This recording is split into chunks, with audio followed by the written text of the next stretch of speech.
नमस्कार, मैं बहराज और आप देख रहे हैं बीके न्यूज। जहां एक तरफ इस वक्त पूरा देश और पूरा उत्तर प्रदेश इस बार धर्मांतरण को लेकर मुद्दे पूरी तरह से गरमाए हुए हैं और चर्चा का विषय बना हुआ है। जहां हिंदू समाज की बहन बेटियों और नौजवानों को रुपयों को लालच देकर, कभी झूठे प्यार का झांसा देकर तो कभी दबाव में लेकर कुछ कट्टरपंथी लगातार उनका धर्म परिवर्तन करा रहे हैं और एक अभियान के तहत इस अपराध को अंजाम दे रहे हैं। इस मजहबी कट्टरपंथ की सोच रखने वाले जिहादियों को ना तो प्रशासन की सख्ती का खौफ है और ना ही किसी सजा का। ऐसे में एक बड़ी हैरान कर देने वाली खबर उत्तर प्रदेश के अलीगढ़ जिले के थाना बन्ना देवी इलाके से सामने आई है, जहां डूडा कॉलोनी में एक लव जिहाद और धर्मांतरण का मामला सामने आया है, जिसमें नोएडा की रहने वाली आर्या नाम की एक हिंदू किशोरी का नाम बदलवाकर सानिया रख दिया गया।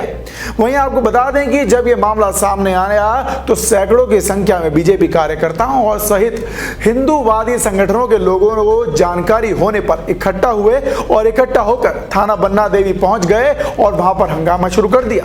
जिसके बाद हिंदूवादी संगठनों ने कहा कि मुस्लिम समुदाय के एक युवक द्वारा नोएडा से एक नाबालिग बच्ची को, किशोरी को लाकर उसके साथ जबरन बरगला कर निकाह कराया गया और फिर उसका धर्म परिवर्तन कराया गया। सिर्फ इतना नहीं, मुस्लिम समुदाय के लड़के ने नाबालिग हिंदू किशोरी का धर्मांतरण कराने के लिए उससे पहले 4 महीने तक उसको बंधक भी बना के रखा, फिर उससे निकाह रचा लिया। आइए अब आपको पूरे मामले की जानकारी विस्तार में देते हैं। दरअसल थाना बन्ना देवी इलाके में नोएडा सेक्टर 122 की रहने वाली एक नाबालिग हिंदू किशोरी को गैर समुदाय के युवक द्वारा नोएडा से अलीगढ़ लाकर 4 महीने तक निवरी गांव में बंधक बनाकर रखा गया। बंधक बनाकर उसके साथ जबरन निकाह करते हुए धर्म परिवर्तन करा दिया गया, जिसका नाम आर्या से बदलकर सानिया कर दिया गया।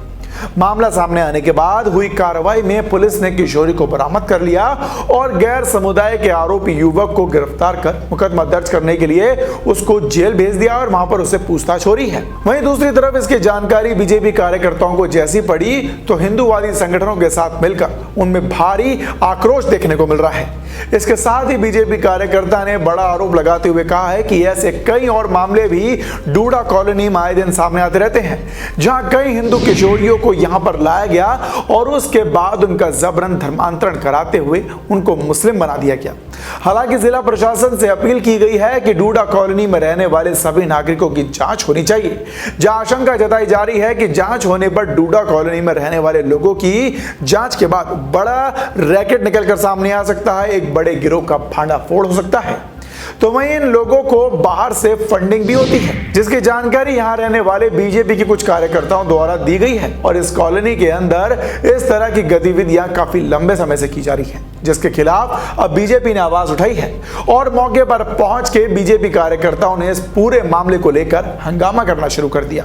जिसके बाद बीजेपी कार्यकर्ताओं ने घटना की जानकारी कोतवाली बन्ना देवी पुलिस को दी गई और फिर लव जिहाद धर्म परिवर्तन के मामले में सूचना मिलते ही इलाके पुलिस भारी फोर्स के साथ घटनास्थल पर पहुंच गई और वहां पर तैनात हो गई, ताकि किसी भी तरह के कोई दंगे फसाद ना हो। तो देखा आपने किस कदर अब ये इस्लामिक कट्टरपंथ में अंधे होकर नाबालिग बच्चियों को अपना शिकार बना रहे हैं। ऐसे हैवानों को क्या सजा देनी चाहिए, इसका जवाब हमें कमेंट बॉक्स में जरूर दें और देखते रहें बीके न्यूज। धन्यवाद।